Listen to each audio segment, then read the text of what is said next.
사랑과 능력의 하나님 감사합니다.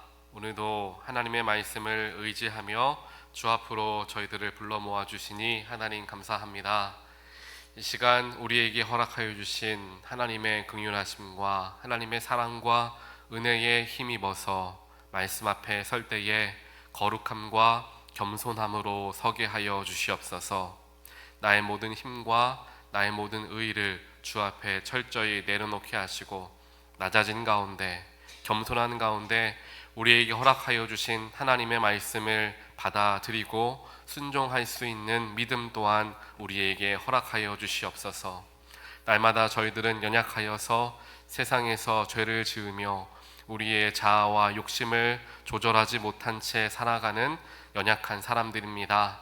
항상 성령의 도우심 없이는 한순간도 거룩해질 수 없는 존재들이오니 성령께서 늘 우리와 함께 하시고 우리의 삶을 주장하시고 때로는 붙들어 세워 주시어서 옳은 길로 나아갈 수 있고 하나님이 기뻐하시는 삶을 살아갈 수 있는 우리 모두가 될 수 있도록 또한 축복하여 주시옵소서. 이 시간 우리 마음속에 있는 모든 근심과 걱정들, 염려들 주 앞에 다 내려놓게 하시고 하나님의 허락하여 주신 말씀만으로 마음에 채움받게 하시고 그 말씀에 힘입어서 오늘 하루도 주와 함께 승리하는 하루가 되게 하여 주시옵소서. 이 모든 말씀 예수 그리스도 이름으로 간절히 기도합니다. 아멘. 오늘 주신 하나님 말씀 로마서 10장 1절부터 13절까지 말씀입니다. 로마서 10장 1절부터 13절까지 말씀을 우리가 함께 읽겠습니다. 형제들아, 내 마음에 원하는 바와 하나님께 구하는 바는 이스라엘을 위함이니 곧 그들로 구원을 받게 함이라. 내가 증언하노니 그들이 하나님께 열심히 있으나 올바른 지식을 따른 것이 아니니라. 하나님의 의를 모르고 자기의 의를 세우려고 힘써 하나님의 의에 복종하지 아니하였느니라. 그리스도는 모든 믿는 자에게 의를 위하여 율법의 마침이 되시니라. 모세가 기록하되 율법으로 말미암는 의를 행하는 사람은 그 의로 살리라 하였거니와 믿음으로 말미암는 의는 이같이 말하되 내 마음에 누가 하늘에 올라가겠느냐 하지 말라 하니 올라가겠느냐 함은 그리스도를 모셔 내리려는 것이요 혹은 누가 무저갱에 내려가겠느냐 하지 말라 하니 내려가겠느냐 함은 그리스도를 죽은 자 가운데서 모셔 올리려는 것이라.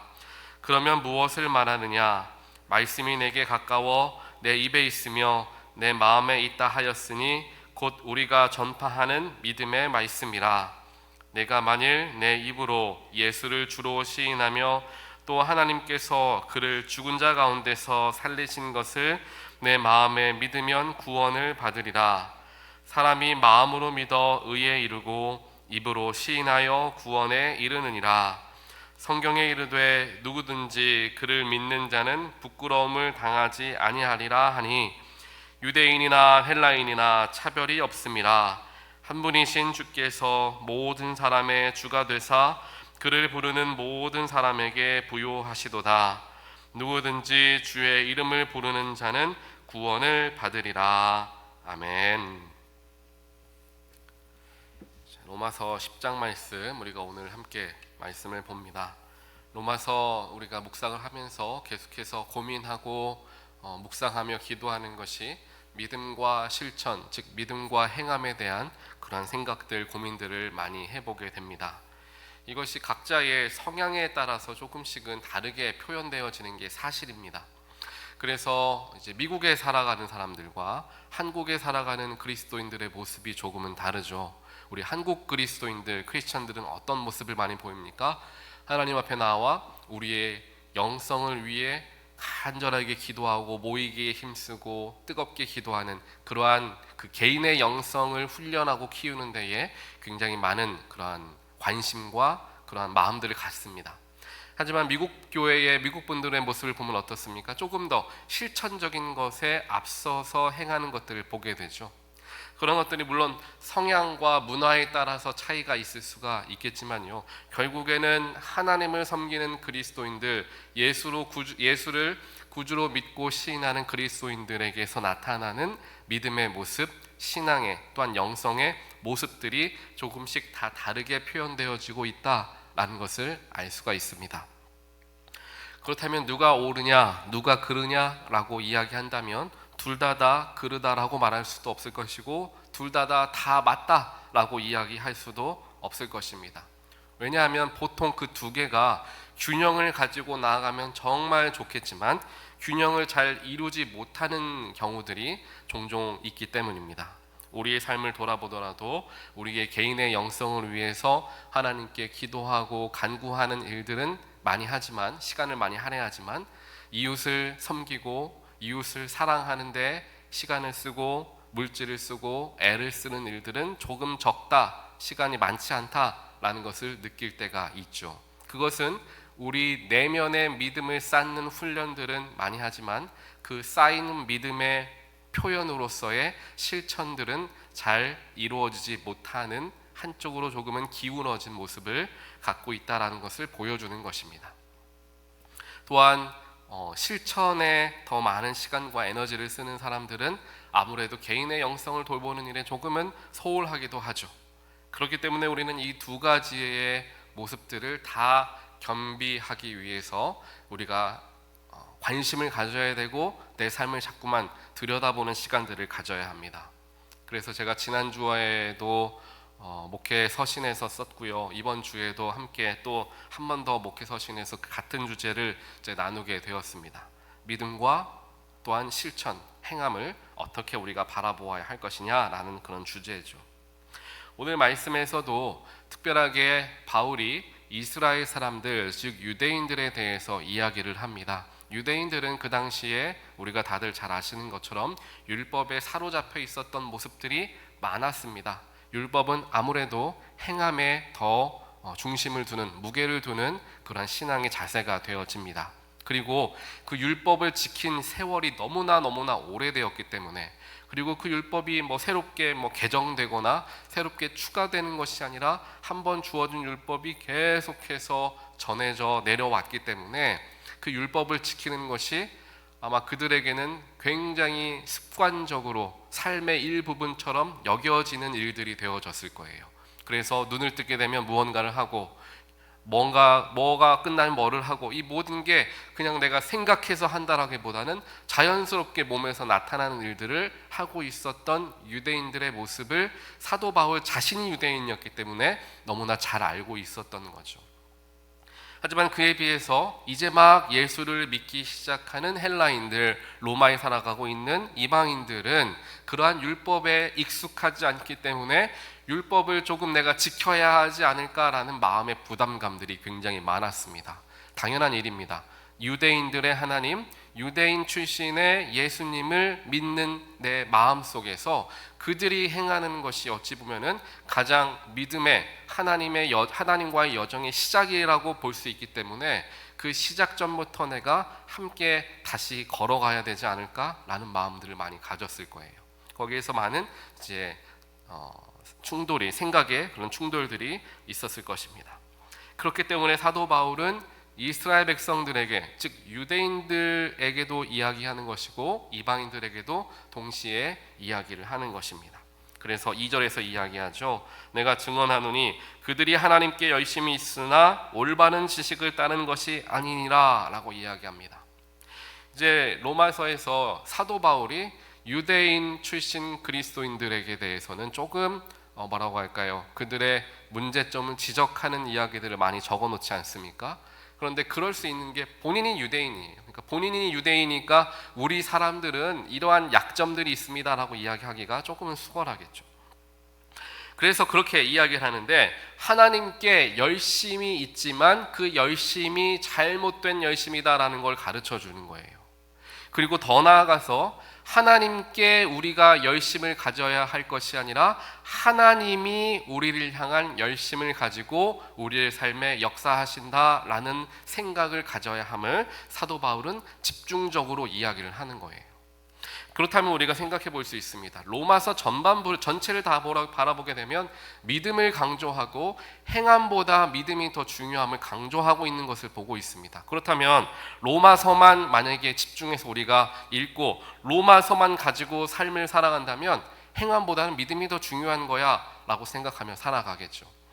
하지만 사도 바울이 이 로마서에서 행함보다 믿음이 더 중요하다라고 강조해서 이야기하는 것은 한쪽으로 너무나 기울어져 있기 때문에, 즉 행함에 너무 치우쳐져 있기 때문에 그것을 돌리기 위해서는, 균형을 주기 위해서는 다른 한쪽을 강조할 수밖에 없죠.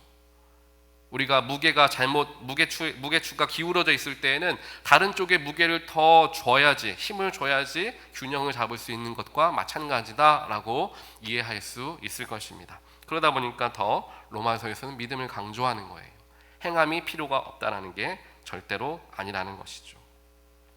그래서 3절과 4절 말씀이 중요합니다. 3절 보니까 하나님의 의를 모르고 자기의 의를 세우려고 힘써서 하나님의 의에 복종하지 아니하였느니라 라고 이야기합니다. 즉 하나님의 의를 내가 아는 가운데에, 즉 믿음을 바탕으로 한 행함이 되어야 하는데 내 의를 세우기 위한 행함이 되어진다는 사실입니다. 즉 나의 행함과 나의 신앙의 모습이 나와 하나님과의 관계 속에서 자연스럽게 묻어나는 모습이 되는 게 아니라 내가 믿음 좋은 사람으로서 다른 사람에게 평가받기 위한 실천과 행함이 되고 있다라는 것을 지적하는 것입니다. 우리도 마찬가지일 때가 많이 있습니다. 하나님을 믿는 우리 교회 공동체 안에서 내가 하나님을 정말 열심히 믿고 하나님을 정말 사랑하는 사람이다라는 것을 보여주기 위한 나도 모르는 행동들과 나도 모르는 일들을 내가 할 때가 있습니다. 특별하게 교회에 모여 있으면 그렇다는 거예요. 이것을 언제 알 수 있느냐 하면요, 교회 공동체 안에서는 내가 열심히 사람들과 같이 친하게 지내고 다른 사람의 말도 내가 쉽게 용서해주고 이해하고 잘 웃고 하는데, 다른 세상 공동체에 나갔을 때의 나의 모습이 교회 공동체 안에서의 모습과 조금 다르게 느껴진다면 뭔가 내가 교회에서 무언가를 더 하고 있다는 것을 얘기하는 거겠죠. 내가 더 교회 안에서는 더 신앙인같이, 더 믿음 좋은 사람과 같이 행하고 있다라는 것을 내가 금방 알 수가 있습니다. 그렇기 때문에 우리가 교회 안에서 하나님을 섬기는 과정 속에서 하는 사역과 수고와 열심들이 정말 내가 하나님을 사랑하는 마음과 하나님이 주신 은혜에 대한 감격과 감사에 대한 표현으로 연결되어져 나타나는 사역인가, 아니면 내가 누군가에게, 사람들에게 인기를 받고 칭찬을 받기 위해 내가 하는 수고인가, 이것을 바라보려고 애를 써야 돼요.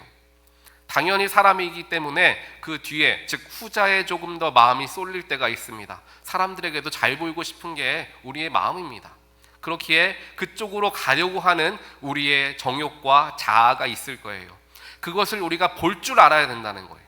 그럴 수는 있지만 그것을 잡아서 믿음으로부터 시작되어지는 실천과 행함이 되기 위한 노력들을 자꾸만 내가 기울여야지 중심을 바로잡을 수가 있게 된다는 것입니다. 하지만 이 중심을 잡지 않고 그냥 사람들에게 보기 좋게 하기 위해, 사람들에게 칭찬받기 위해 하는 것에 익숙해지고 내가 거기에 물들다 보면 어느 순간 내가 하는 사역이 사람의 사역이 되고 만다라는 거예요. 그게 인간의 열심이 되어진다는 것이죠. 그렇게 되었을 때에 결국의 문제가 언제 터지냐면 내가 사람에게서 실망하거나 다른 사람에게서 상처받았을 때 문제가 터집니다. 왜냐하면 하나님과 나와의 사이에서는 실망함이 있을 수가 없어요. 하나님이 우리를 배신하지 않으시기 때문이죠. 하나님은 결코 우리를 포기하지 않으시는 분이기 때문에 내가 하나님께 실망하여서 하나님을 떠나는 일들이 정말 많지 않을 수 그런 일들은 거의 일어나지 않겠죠. 물론 아예 없지는 않겠지만요. 삶의 문제가 심하게 일어나게 됐을 때는 그럴 수도 있겠지만 대부분의 경우는 그렇지 않습니다. 다만 대부분의 경우 사람과의 관계 속에서 어려움이 찾아오고 공동체 안에서의 문제가 생기기 시작했을 때 내가 하던 사역을 이제 내가 내려놔야 되겠다. 내가 지금까지 열심히 수고했던 것들 이제 안 하겠다. 나는 더 이상 안 하겠다 라고 내 마음이 든다면 나는 생각해 봐야 돼요. 지금까지 내가 한 사역은 하나님을 위해서 한 사역인가? 사람을 위해 한 사역인가? 답이 금방 나옵니다. 관계에서, 인간의 관계에서 문제가 터져서 내가 사역을 내려놔야 되겠다라는 마음을 갖게 된다면 우리 스스로가 회개하며 주 앞으로 나아가야 합니다. 하나님, 이제까지의 나의 열심이 물론 아무런 쓸모없는 열심은 아니었겠지만 하나님, 그래도 내가 사람에게 너무 집중하고 마음을 빼앗겼던 것 같습니다. 나의 마음과 나의 믿음을 하나님께 행하게 해주십시오라는 마음가짐으로 하나님께 회개하며 나아가야 하는 거예요. 그렇기에 날마다 우리의 열심에 대해서 점검해보고 말씀으로 비추어보는 노력들을 우리가 수없이 끊임없이 가져야 하는 이유가 여기에 있습니다. 나는 사람을 향하여 살아가는 인생인가, 하나님을 향하여 살아가는 인생인가를 생각하며 중심을 잡아야 한다는 이야기입니다. 그러면서 4절에서 이야기하죠. 이제 예수에 대해서 이야기합니다. 하나님을 향한 우리의 열심이, 즉 율법을 지키려고 하는 모든 행위의 열심이 이제 다 마침표를 찍게 되었는데, 왜 마침표를 찍게 되었느냐?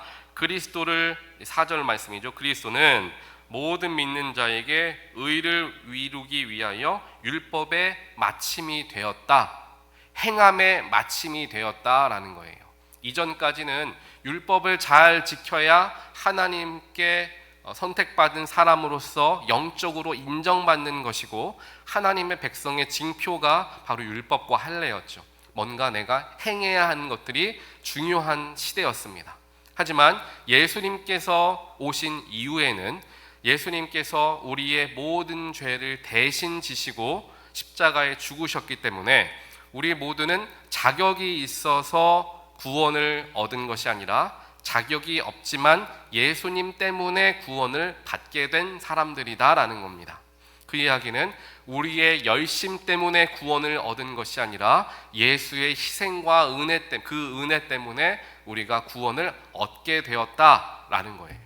그렇기 때문에 예수님 이후의 세대에는 열심과 수고와 애씀으로부터 얻어지는 구원이 아니라 예수를 주로 믿고 입으로 시인하는 사람들의 모두에게 구원이 허락되어지는 놀라운 선물이 되어진다. 그 시대를 우리가 이제 마주하게 된다라는 것을 가르쳐주고 있는 겁니다. 그러면서 8절 9절 말씀에 나오죠. 네가 만일 내 입으로 예수를 주로 시인하며 또 하나님께서 그를 죽은 자 가운데 살리신 것을 내 마음에 믿으면 구원을 받으리라. 네가 하나님께 열심히 노력하고 주의 성수 잘하고 헌금 생활 잘하고 착하게 살고 선을 쌓으면 구원을 받으리라가 아니에요. 내 마음으로 예수님이 나를 위하여 죽으신 것을 내가 믿고 그 내 입술로 그것을 고백하는 사람들에게 주어진 선물이 구원이다라는 것입니다. 그러면서 그 9절의 말씀을 요약해서 한 줄로 표현한 게 10절 말씀이에요. 사람이 마음으로 믿어 의에 이르고 입으로 시인하여 구원에 이르느니라 라고 이야기합니다. 즉 마음에 있는 그 믿음이 입으로 시인되어지면서 구원에 이르게 되는데, 이것이 행함과 믿음의 어떻게 보면 굉장히 중요한 지침이 되어집니다. 왜냐하면 마음으로 먼저 믿고 입으로 시인하면서 구원을 얻게 된다, 구원에 이르게 된다라고 이야기하죠. 즉 내가 예수 그리스도께서, 즉 예수님이 나의 구세주이시고 나의 삶의 주인이라는 것을 내 마음에 믿은 사람들이 예수가 내 안에 있기 때문에 예수가 내 입에서 고백되어지는 삶을 살아가기 시작하는 겁니다. 즉 나의 믿음과 입술의 고백은 무엇입니까? 내 입을 열어서 말을 내뱉는 거죠. 그러니까 내 안에서 나아가는 무엇인가라는 거예요. 그렇기 때문에 나의 행위와 실천이 담겨져 있는 단어가 이제 내 입의 시인이 되어진다, 내 입의 시인이다라는 것입니다. 즉 내 안에 예수가 나의 삶의 주인이라는 것을 내가 믿으니까 자연스럽게 예수가 내 입에서 고백되어지는 삶을 살아간다라는 이야기입니다. 입으로 고백되어지는 삶은 무엇이냐? 정말 예수님이 나의 구주입니다 말로만 하는 삶이 아니라, 고백하다라는 건 뭔지 이야기합니까? 내 삶에서 나의 삶의 곳곳에서 내가 뭔가 실천을 하고 그러한 생각을 가지고 삶을 대할 때에 고백한다라는 표현을 하죠. 꼭 입술만의 고백을 이야기하지 않습니다. 그렇기에 내 안에 예수를 모시고 예수가 나의 삶의 주인이라고 믿는 사람들은 자연스럽게 그 예수가 나의 삶에서 표현되어지는데 그게 믿음의 실천이요 믿음의 행함이 된다라는 것을 가르쳐 주는 거예요. 즉 믿음으로부터 시작된 행함을 이야기하죠. 믿음이 중요하고 행하지 않아도 된다라는 게 아니라 믿는 사람에게서는 자연스럽게 행함이 드러나는 게 그게 정상인데 정상적으로 우리가 지금 삶을 살아가지 못하고 있지는 않나라는 것을 생각해 보게 하시는 하나님의 말씀이다라는 생각을 해보게 됩니다. 그래서 제가 목회 서신에도 썼지만 얼마 전에 제가 한 상점에 좀 쇼핑을 하다가 향수를 파는 집이 있어서 향수를 좀 이렇게 맡아보다가 좋은 향수를 하나 발견해서 좀 몸에 뿌렸어요. 몸에 뿌리고 그때가 오전이었는데 그러고 나서 이제 일상생활을 했죠. 그러다가 이제 저녁이쯤 돼서 이제 집에 들어갔습니다. 집에 들어가니까 제 아내가 바로 알아채죠. 향수를 새로 샀어요? 저한테 물어보더라고요. 저는 향수를 새로 뿌렸죠. 근데 저는 잊고 있었어요. 근데 제 아내는 제 몸에 묻어 있었던 향수를 금방 제 향을 맡게 되면서 알게 되는 거죠. 예수를 믿고 실천하며 그 믿음을 실천하며 살아가는 게 바로 이와 같다는 것입니다. 내 안에 예수가 들어오면 예수의 향기가 나게 되는 것이고 그 예수의 향기가 나만을 즐겁게 하는 게 아니라 타인을 즐겁게 하고 행복하게 하는 삶이 믿음과 실천이 함께 균형을 이룬 사람의 모습에서 나타나지게 된다라는 겁니다. 내가 뭔가 향기를 내가 더 품어야지 애를 쓰고 노력하는 게 아니라 내 몸에 예수가 묻어 있으니 자연스럽게 향기가 나게 하는 삶, 그게 바로 진짜 믿음과 또한 입술로의 고백, 즉 시인이 함께 연결되어진 건강한 신앙인의 모습이 됨을 우리가 기억하며 오늘 하루 한쪽에만 내가 너무 치우쳐 있지는 않나, 나의 열심만, 사람을 향하여 있는 나의 열심만으로 가득해 있지 않나 스스로를 생각해보고 주님께 더 엎드리고 더 겸손하게 나아가는 저와 여러분의 삶이 되시기를 주님의 이름으로 간절히 축원드립니다. 같이 기도하겠습니다. 사랑의 하나님 감사합니다. 오늘 로마서 말씀을 통하여서 사람에게만 잘 보이려고 하였던 우리의 이중적인 모습을 발견하게 하시고 내 마음의 모습과 내 삶의 중심은 온전하게 서 있지 못하는 것 또한 말씀으로 조명하여 주시니 하나님 감사합니다. 이제까지 내가 하는 수고와 열심이 하나님을 위한 것이다 라고 생각했지만 자세히 들여다보니 나를 위한 것이었고 타인을 위한 것이었음을 보게 됩니다. 오늘 말씀을 의지하여서 나의 모든 실천과 모든 행함 또 나의 모든 입술의 고백들이 믿음으로부터 시작되어지는 놀라운 축복이 되어질 수 있도록 주여 함께하여 주시옵소서. 그래서 우리의 삶이 한쪽으로만 치우쳐 있는 삶이 아니라 믿음과 실천을 함께 겸비하며 하나님의 기쁨이 되는 삶, 예수의 향기를 품어내는 삶이 되어질 수 있도록, 그래서 나만 즐거운 신앙생활이 아닌 나의 신앙생활로 말미암아 타인을 행복하게 해줄 수 있는 삶이 되어질 수 있도록 우리 각 사람의 마음 가운데 또한 우리 오늘 하루 가운데 주님께서 우리와 동행하시고 축복하여 주시옵소서. 이 모든 말씀 살아계시고 지금도 우리와 함께 하시는 예수 그리스도 이름으로 간절히 기도합니다. 아멘.